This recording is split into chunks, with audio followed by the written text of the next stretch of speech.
আসসালামু আলাইকুম বন্ধুরা। 1 অক্টোবরের রাতে ইসরায়েলের আকাশে কিছুটা এরকম দৃশ্যের অবতারণা দেখা যায়। এগুলো কোনো পতাকা ছিল না, এগুলো ছিল মিসাইল। 180টির থেকেও বেশি ব্যালিস্টিক মিসাইল যা ইসরায়েলের উপর ছাড়া হয়েছিল ইরান থেকে। এই মিসাইলগুলোকে লঞ্চ করার অর্ডার সরাসরি ইরানের হেড অফ স্টেট এবং supreme leader Ayatollah Ali Khamenei নিজে দিয়েছিলেন। ইরানের আইআরজিসি অর্থাৎ ইসলামিক রেভলিউশনারি গার্ড কর্পস ইরানের আর্মিদেরই একটি অংশ। মূলত ওনাদের ভাষ্যমতে 90% থেকে বেশি মিসাইল তাদের টার্গেট সাকসেসফুলি হিট করেছে। কিন্তু অপরদিকে ইসরায়েলের বক্তব্য ছিল বেশিরভাগ মিসাইল অ্যাকচুয়ালি ইন্টারসেপ্ট করা হয়েছিল ইসরায়েলের এয়ার ডিফেন্স সিস্টেমের মাধ্যমে। এই মিসাইলের মাধ্যমে যেসব ধ্বংসলীলা তৈরি হয়েছিল তার কিছু ফটো সামনে এসেছে। এই ক্রেটার্স যা আপনারা দেখতে পাচ্ছেন, দেখা যাচ্ছে 30 ফিট গভীর এই ক্রেটার্স মোসাদের হেডকোয়ার্টারের একদম বাহির। সাউদার্ন ইসরায়েলে নেগেভের একটি মরুভূমি রয়েছে যেখানে ইসরায়েলের বড় মিলিটারি বেজ আছে। অনেক মিসাইল ওখানেও পাওয়া গেছে। যদিও ইসরায়েলের বক্তব্য মিনিমাল ড্যামেজ হয়েছে তাদের এই হামলা থেকে, তবুও ইসরায়েলের প্রধানমন্ত্রী নেতানিয়াহু বলেছেন তারা এর জবাব দেবেন। সবচেয়ে বড় কথা হচ্ছে ইরান কিভাবে ইনভলভ হলো এই ওয়ারে। এর আগের হামাসের সাথে শুরু হওয়া যুদ্ধ এখন অনেক বেশি ছড়িয়ে পড়েছে। ইসরায়েল যে শুধু প্যালেস্টাইনে হামলা করছে তা কিন্তু নয়, বরং লেবাননেও অ্যাটাক হচ্ছে। হামাস, হিজবুল্লাহ এবং হুথির মতো এরকম অনেক প্যারামিলিটারি গ্রুপ এই যুদ্ধে অংশ নিচ্ছে। আর এখন খুব ইরানও এই যুদ্ধে সরাসরি ইনভলভ হয়ে গেছে। আসলে এগুলো শুরু কীভাবে হলো এবং সামনেই বা কী হতে পারে এই যুদ্ধে, চলুন জেনে নেই এই বিষয়ে বিস্তারিত অনেক ইনফরমেশন আজকের এই ভিডিওতে। এ কথা সত্য যে অনেক দেশ প্রত্যক্ষ এবং পরোক্ষভাবে জড়িয়ে গেছে এই যুদ্ধে, এবং অবস্থা যদি এভাবেই চলতে থাকে তাহলে এটা একটি রিজিওনাল যুদ্ধের রূপ নিতে পারে মিডল ইস্টে। কিন্তু এটাকে ওয়ার্ল্ড ওয়ার 3 বলা একটি হাস্যকর ব্যাপারই হয়ে দাঁড়ায়। এটা আমি কী কারণে বলছি, কারণ এটা প্রথমবার নয় যে ইরান ইসরায়েলের উপর হামলা করেছে এই বছর। এই তো কয়েক মাস আগের কথা, 13 এপ্রিল 300টিরও বেশি মিসাইল লঞ্চ করা হয়েছিল ইসরায়েলের উপর। যদি আপনি টোটালি মেশিনলি ডিপ্লয়েড হিসেবে দেখেন তাহলে দেখতে পাবেন এই এপ্রিলের হামলা অক্টোবরের হামলা থেকে অনেক বেশি বড় ছিল। মোটামুটি 170টি ব্রোঞ্জ, 30টি ক্রুজ মিসাইল এবং 110টি ব্যালিস্টিক মিসাইল ইসরায়েলের উপর ছাড়া হয়েছিল। এর আগে 1991-এর গালফ ওয়ারে সাদ্দাম হোসেনের ইরাক মিসাইল ছেড়েছিল ইসরায়েলের উপর। কিন্তু এই সময় অর্থাৎ এপ্রিলে কী কারণ ছিল ইরানের হামলা করা? ইরান বলছে রিভেঞ্জ রিটালিয়েশন। মোটামুটি 2 সপ্তাহ আগে এপ্রিলের প্রথম দিকে ইসরায়েল এয়ার স্ট্রাইক করেছিল সিরিয়ার রাজধানী দামেস্কাসে। এই এয়ার স্ট্রাইকে ইরানের 7 জন অফিসার নিহত হন, যেখানে ইরান এম্বাসির একজন টপ জেনারেল উপস্থিত ছিলেন। এটা তো জানা কথাই যে যদি কোনো দেশের আর্মি অফিসার নিহত হন তাহলে কোনো দেশই এতে খুশি হবে না। আর এটা তো সরাসরি এম্বাসিতে বম ফেলা হয়েছে। তো আপনার মনে প্রশ্ন আসতে পারে, ইসরায়েল আসলে এই এয়ার স্ট্রাইক কেন করেছিল? ইসরায়েল বলছে এটা কোনো এম্বাসি ছিল না, বরং একটি মিলিটারি বিল্ডিং ছিল। আর যে অফিসার মারা গেছে সে হিজবুল্লাহর সাথে অনেক ক্লোজলি লিঙ্কড ছিল। এই হিজবুল্লাহ কী আর ইরানের সাথে তার সম্পর্ক কী, এসব বিষয়ে কথাগুলো ভিডিওতে, কিন্তু এর আগে একটু জানার চেষ্টা করি কিছুটা টেকনিক্যাল ডিটেলস ইসরায়েলের ডিফেন্স সিস্টেমের ব্যাপারে। যখন এপ্রিলের হামলা হয়েছিল ইসরায়েলের উপর, তখন ইসরায়েলের অ্যালাইড কান্ট্রি ইসরায়েলকে সহায়তা করেছিল, যেমন আমেরিকা, ইউকে, জর্ডান। প্রায় 80টি ড্রোন আর 6টি ব্যালিস্টিক মিসাইল আমেরিকা একাই ছেড়েছিল। ব্রিটিশ রয়্যাল এয়ারফোর্সের টাইফুন ফাইটার জেটও মোটামুটি পরিমাণে ড্রোনস ছেড়েছিল। আর ইসরায়েল তো নিজেদেরই F-35 স্টেলথ ফাইটার জেট দিয়ে 30টির মধ্যে 25টি ক্রুজ মিসাইলকে ড্যামেজ করতে সক্ষম হয়েছে। যদি আপনি গুগল ম্যাপের দিকে ভালোভাবে দেখেন তাহলে দেখবেন ইরান আর ইসরায়েল একে অপর থেকে যথেষ্ট দূরত্বে রয়েছে। এই দুই দেশের মধ্যে সবচেয়ে শর্টেস্ট ডিস্টেন্স মোটামুটি 1000 কিলোমিটারের।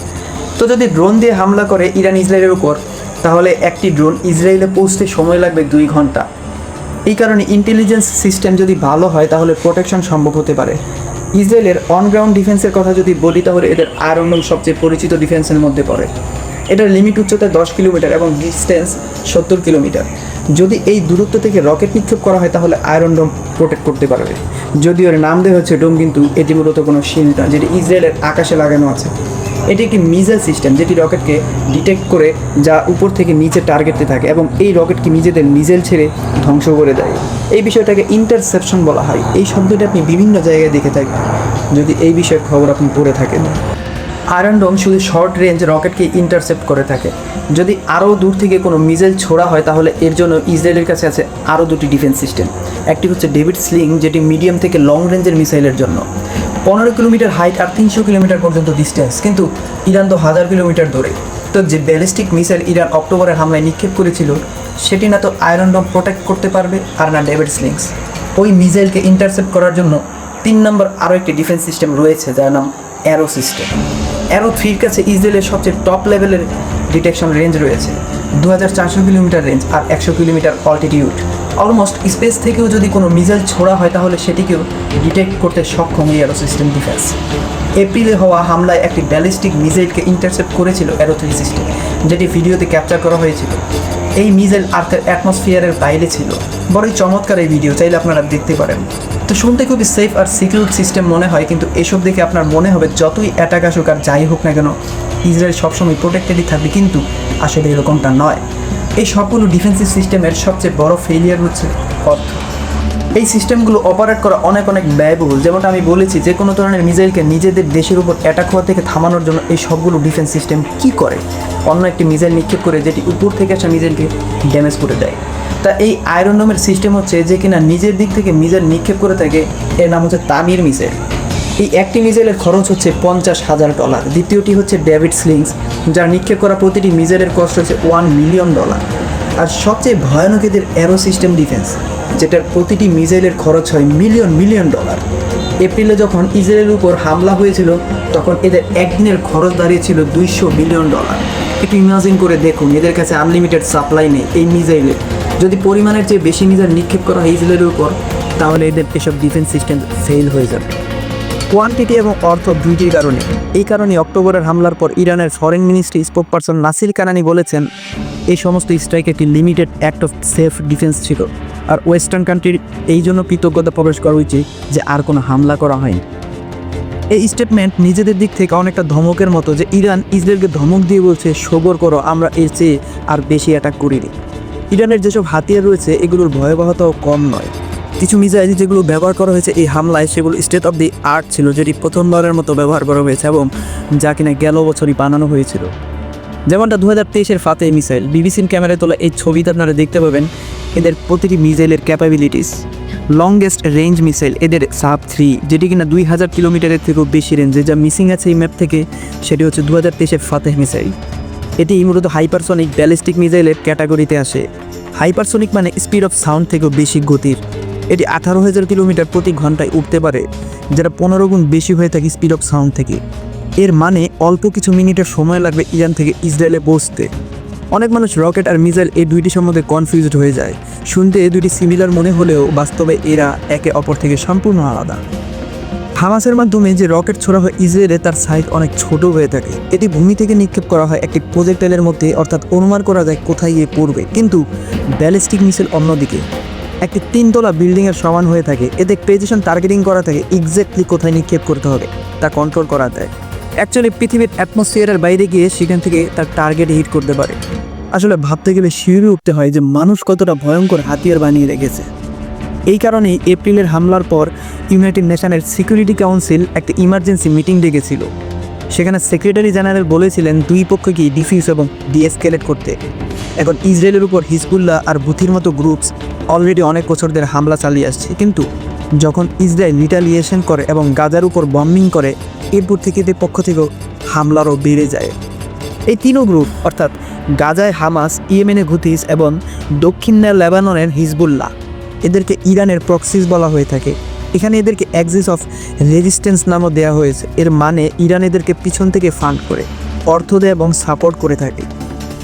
এসবের পিছনে এক লম্বা ইতিহাস আছে, যেটি মূলত এই 20 মিনিটের ভিডিওতে বোঝানো সম্ভব না। এই জন্য এই মূল বিষয়গুলোকে আমি ফোকাসে রাখার চেষ্টা করেছি। হিজবুল্লাহকে নিয়ে যদি স্পেসিফিকলি কথা বলি, তাহলে এটি দুনিয়ার one of the heavily armed non state group. মূলত একটি শিয়া মিলিটেন্ট গ্রুপ, যেটি উৎপত্তি হয়েছিল 1982 সালে, যখন ইসরায়েল লেবানন দেশে ইনভেশন করেছিল। 1985 এটি অফিসিয়ালভাবে তৈরি হয় এবং নিজেদের ম্যানিফেস্টো বানিয়েছিল যে এরা লেবানন থেকে ওয়েস্টার্ন পাওয়ারকে বের করে দিবে এবং ইসরায়েল স্টেটের ডিস্ট্রাকশনের আবেদন করে। অলমোস্ট সব ওয়েস্টার্ন কান্ট্রিজ, আমেরিকা, ইউরোপের দেশসমূহ হিজবুল্লাহকে একটি আতঙ্কবাদী সংগঠন হিসেবে মেনে থাকে। লেবাননে, যেখানে দক্ষিণাঞ্চল অংশ রয়েছে, প্রায় 22 বছর পর্যন্ত ইসরায়েল সে জায়গায় অকিউপাই করে রেখেছিল।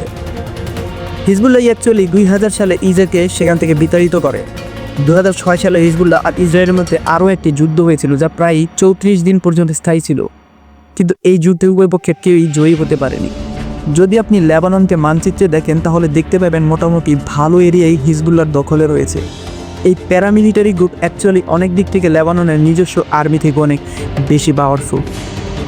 আজকের দিনে হিজবুল্লাহ এবং ইসরায়েলের মধ্যে যে যুদ্ধ চলছে, বলা যায় মোটামুটি ওপেনলি চলছে গত কয়েক মাস ধরে। 7 অক্টোবর 2023 হামাস ইসরায়েলে হামলা করেছিল, যে কারণে এসব যুদ্ধের শুরু হয়েছিল। আর ঠিক পরের দিন 8 অক্টোবর 2023 হিজবুল্লাহ অফিসিয়ালি একটি স্টেট অফ ওয়ার ডিক্লেয়ার করেছিল ইসরায়েলের বিপক্ষে। অপরদিকে যদি হুথি বিদ্রোহীদের ব্যাপারে বলতে হয় তাহলে বলা লাগে এদের শুরু হয়েছিল 1990 সালে। এর পিছনে কারণ ছিল শিয়া মার্জিনালাইজেশন এবং ইয়েমেনে বেড়ে ওঠা ফরেন ইনফ্লুয়েন্সেস। হুথি গ্রুপকেও অনেক দেশ আতঙ্কবাদী সংগঠন হিসেবে জেনে থাকে এবং এরা ইয়েমেনের সরকারের অপোজিশনে অবস্থান করে। ইরান ছাড়াও বলা হয়ে থেকে রাশিয়া ও হুথিদেরকে ফান্ডিং করে। আর সৌদির যে গভর্নমেন্ট আছে, অর্থাৎ সৌদি আরব, যা কিনা ইয়েমেনের বর্ডারের সাথে, বলা হয় সৌদি আরব ইয়েমেন সরকারের সাপোর্টে রয়েছে অন্যান্য ওয়েস্টার্ন কান্ট্রির সাথে। এই ম্যাপে আপনি দেখতে পারেন সৌদি আরব এবং ইরান দুটি বড় রিজিওনাল পাওয়ার মিডল ইস্টে, এবং নিজেদের প্রতিবেশী দেশসমূহে উভয় দেশে হয় অন্য কোনো সরকারকে সাপোর্ট করে, নয়তো সরকারের বিপক্ষে রেবেলসকে সাপোর্ট করেনি। ইয়েমেনের সরকার সৌদি আরবের ফেভারে আছে এবং রেবেলসের ফেভারে রয়েছে ইরান। আর ইরাকে সৌদি আরব ইরাক সরকারের ফেভারে এবং ইরান ইরাকের রেবেল শিয়া গ্রুপের ফেভারে অবস্থান করছে। সিরিয়াতেও এই একই অবস্থা এবং লেবাননেও সেম অবস্থা। আর যদি ইন্টারন্যাশনালি দেখে থাকেন তাহলে western countries, USA, European union, এগুলো সব সৌদি আরবের ফেভারে বেশি আসে। আর রাশিয়া এবং চায়নার মতো দেশ ইরানের ফেভারে বেশি আসে। আর ম্যাপে আপনারা দেখতে পারেন কোন দেশের অ্যালায়েন্স কোন দিকে রয়েছে। আর এই কারণেই সৌদি আরবও অনেক ক্ষেত্রে ইরানের বিপরীতে অবস্থান করে। ইভেন দুটি দেশই মুসলিম কান্ট্রি, কিন্তু সৌদি আরব সুন্নি ডোমিনেটেড, অপরদিকে ইরান শিয়া ডোমিনেটেড। ইসরায়েল এবং প্যালেস্টাইনের ইরানিকালের যুদ্ধের সূচনা হয়েছিল গত বছরের অক্টোবরে, যখন হামাস হামলা করেছিল ইসরায়েলের উপর। এরপর ইসরায়েল রিটালিয়েশন করে গাজায় ইনভেড করে দেয়। গাজায় এতটাই ভয়াবহ বম্বিং করে ইসরায়েল যে আজও সেই জায়গায় বসবাসের সে উপযোগী উঠতে পারেনি। পৃথিবীর বেশিরভাগ দেশ জেনোসাইড হিসেবে নাম দিয়েছিল এটিকে। 7 অক্টোবর 2023 থেকে 22 সেপ্টেম্বর 2024 মধ্যে 41,431 জন প্যালেস্টাইনিয়ান নাগরিক হামলায় মারা গিয়েছিল এবং 95,000 মানুষ ইনজিউর ছিল অন রেকর্ডে। এদের মধ্যে অর্ধেকের বেশি শিশু এবং নারী ছিল। 2 মিলিয়ন থেকে বেশি লোক ডিসপ্লেস হয়েছিল। জনাথন গ্লেজার একজন জিউইশ অর্থাৎ ইহুদি ফিল্ম ডিরেক্টর, যিনি গত বছর অস্কার জিতেছিলেন হলোকস্টের উপর ওনার একটি ফিল্ম নির্মাণের জন্য। তিনি একটি স্টেটমেন্ট দিয়েছিলেন। অ্যাওয়ার্ড অ্যাকসেপ্ট করার মুহূর্তে তিনি বলেন, হলোকস্টের আঘাতের নাম নিয়ে যেভাবে একজন আরেকজনকে টর্চার করে যাচ্ছে, এই ধরনের জিউইশনেস বা ইহুদিবাদকে আমি বর্জন করছি। ওনার film the zone of interest ফ্যাসিজমের ভয়াবহতাকে অনেক নিখুঁতভাবে ক্যাপচার করে। যদি কখনো সুযোগ হয় তাহলে দেখে নিতে পারেন। এই মুহূর্তে যে কারেন্ট ওয়ার চলছে, এখানে হিজবুল্লাহ অ্যাকচুয়ালি যথেষ্ট পাওয়ারে রয়েছে। ইসরায়েল আর লেবাননের বর্ডারে প্রায় 80,000 ইসরায়েলিদের নিজেদের শহর আর বাড়িঘর ছাড়তে হয়েছে, কারণ প্রতিদিন ওখান থেকে রকেট ফায়ার আসতো। অপরদিকে হুথিরা রেড সিতে ডিসরাপ্ট করেছে, ওখানে আসা যাওয়া করার জাহাজে মিসাইল দিয়ে হামলা করে। প্রায় $1 ট্রিলিয়ন লস হয়েছে ট্রেডে এর কারণে। এপ্রিলের হামলার আগে ইরান ডাইরেক্টলি ইনভলভ ছিল না এই যুদ্ধে, যদিও নিজেদের প্রক্সির মাধ্যমে হামলা করছিল। কিন্তু 14 এপ্রিলে নিজেদের পক্ষ থেকে অফিসিয়ালি স্টেটমেন্ট দেয় ইরান, এখন থেকে জায়নিস্ট রেজিম যদি আমাদের ইন্টারেস্ট অ্যাসেটের লোক অথবা সিটিজেনদের উপর হামলা করে তাহলে আমরাও কাউন্টার অ্যাটাক করব। এটা বলা হয় IRGC এর হেড হোসেন সালামির পক্ষ থেকে। এরপর 31 জুলাই এক বড় হাই প্রোফাইল অ্যাসাসিনেশন হয় ইরানের রাজধানী তেহরানে। ইসমাইল হানিয়া হামাসের পলিটিক্যাল লিডারকে হত্যা করা হয়। কে মেরেছে অফিসিয়ালি কিছুই বলা হয় না, কিন্তু একথা সত্য যে এখানে ইসরায়েলকে সাসপেক্ট মানা হচ্ছে। এরপর জুলাইতে ইরানের মিনিস্ট্রি অফ ফরেন অ্যাফেয়ার্সের স্পোক্স পারসন বলে দিয়েছিলেন, blood will never be wasted. রিটালিয়েশনের ওয়ার্নিং এরপর থেকে আসতে শুরু করে। এর 2 মাস পর অর্থাৎ 17 সেপ্টেম্বর 2024 ইনফেমাস পেজার হামলা হয় হিজবুল্লার উপর। প্রায় অনেক হিজবুল অপারেটিভের কাছে যেসব পেজার ডিভাইস ছিল সেগুলো সব ব্লাস্ট হয়ে যায়। অনেক লোকেই এই হামলায় প্রাণ হারায় হিজবুল্লাহ। এরপর 20 সেপ্টেম্বরে আরও একটি হাই প্রোফাইল অ্যাসাসিনেশন হয়। ইব্রাহিম আকিল হিজবুল্লার স্পেশাল অপারেশন ফোর্সেস ইউনিটের কমান্ডার। এগুলো সবই ইরানের প্রক্সিস। তো জানার কথাই যে ইরান সরকার এসবে একদমই সন্তুষ্ট ছিল না, কিন্তু পরের কিছুদিনে এর থেকেও বড় হাই প্রোফাইল অ্যাসাসিনেশন হয়। 25 সেপ্টেম্বরে হিজবুল্লার মিসাইল ইউনিটের লিডার মারা যায়। 27 সেপ্টেম্বরে IRGC এর ব্রিগেডিয়ার জেনারেল আব্বাস নীলফরৌশান এক এয়ার স্ট্রাইকে মারা যান। এই এয়ার স্ট্রাইকেই হিজবুল্লার মেইন হেডকোয়ার্টারে করা হয়েছিল। আর এই এয়ার স্ট্রাইকে হিজবুল্লার টপ লিডার হাসান নাসরাল্লাহ মারা যান, যিনি কিনা 1992 থেকে জেনারেল সেক্রেটারি ছিলেন হিজবুল্লাহ। কিন্তু একজনের পর একজন বড় বড় লিডার মারা যাওয়ার পরও লেবাননের উপর নন স্টপ এয়ার স্ট্রাইক আজও চালানো হচ্ছে। হিজবুল্লার পক্ষ থেকে ইসরায়েলের উপর রকেট ছোড়া হচ্ছে। এই যুদ্ধ বন্ধ হয়নি। সেপ্টেম্বরের শেষ সপ্তাহে প্রায় 1,000 লোক মারা গেছে ইসরায়েলের এয়ার স্ট্রাইকে লেবাননে। ইউনাইটেড নেশনস আর ইউএসএ এসব অ্যাটাককে বারবার কন্ডেম করে যাচ্ছে, কিন্তু ইসরায়েলের পক্ষ থেকে থামার কোনো সংকেত এখনও সামনে আসেনি। 1 অক্টোবরের এই লেটেস্ট অ্যাটাকের কথা যদি আমরা বলি, যা ইরান করেছিল, সেখানে ইসরায়েলের পক্ষ থেকে শুরুতে কোনো সংকেত দেখা যাচ্ছিল না যে ইরানও রিটারিয়েটারি এয়ার স্ট্রাইক করতে পারে। কিন্তু আমেরিকা সেই দেশ ছিল যে সবার আগে এই অ্যাটাকে অ্যান্টিসিপেট করেছিল এবং ইসরায়েলকে ইনফর্ম করেছিল। 1 অক্টোবরে সকাল প্রায় 7:30টার দিকে আইডিএফ কনফার্ম করেছিল যে মিসাইল ইরান থেকে ইসরায়েলের দিকে লঞ্চ হয়ে গেছে, আর পুরো দেশে সাইরেন বাজা শুরু হয়ে যায়। ইরানের এক নিউজ এজেন্সি, যারা কিনা আইআরজিসির উদ্ধৃতি দিয়ে বলেছে এই হামলার পেছনে রিজন ছিল হিজবুল্লাহর লিডারকে মেরে ফেলা, কেননা ইসরায়েল লেবাননের উপর সেই স্ট্রাইক করেছিল যেখানে হিজবুল্লাহর লিডার মারা গেছে, যে কারণ ইরান সেটার রিটালিয়েশন করছে। ইরানের এই হামলা দেখতে গেলে অনেকটা ভয়াবহ মনে হবে, কিন্তু ফরচুনেটলি এই হামলায় শুধু একজন লোকই প্রাণ হারায়, যে কিনা ছিল ওয়েস্ট ব্যাংকের একজন প্যালেস্টাইনিয়ান নাগরিক। কিন্তু এরপরেও ইসরায়েলের মিনিস্ট্রি অফ ফাইন্যান্স ধমক দিয়ে বলেছে যেমনটা গাজা, হিজবুল্লাহ আর লেবাননের অবস্থা হয়েছে, ইরানও এই মোমেন্টকে রিগ্রেট করবে। এনাদের প্রধানমন্ত্রী বেনিয়ামিন নেতানিয়াহু বলেছেন ইরান এক মস্ত বড় ভুল করেছে, আর ইসরায়েল অবশ্যই এর জবাব দেবে। সব মিলিয়ে কথা এখানে একটাই, অর্থাৎ একজনের পর একজনের রিটালিয়েশন চলছে। কেউ এখানে এটার বদলা নিচ্ছে, তো কেউ ওটার বদলা নিচ্ছে, আর মারা যাচ্ছে সাধারণ আমজনতাই। ইউনাইটেড নেশনের সেক্রেটারি জেনারেল অ্যান্টনিও গুতেরেসও এরকমই একটি স্টেটমেন্ট দেন।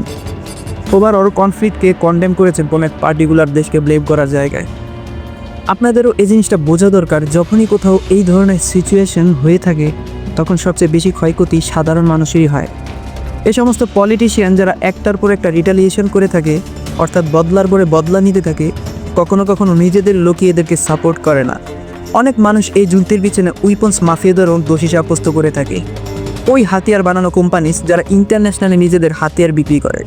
আর পৃথিবীতে যদি কোনো যুদ্ধই না থাকে তাহলে তাদের হাতিয়ারও ক্রয় করার কেউ থাকবে না। ধন্যবাদ সবাইকে।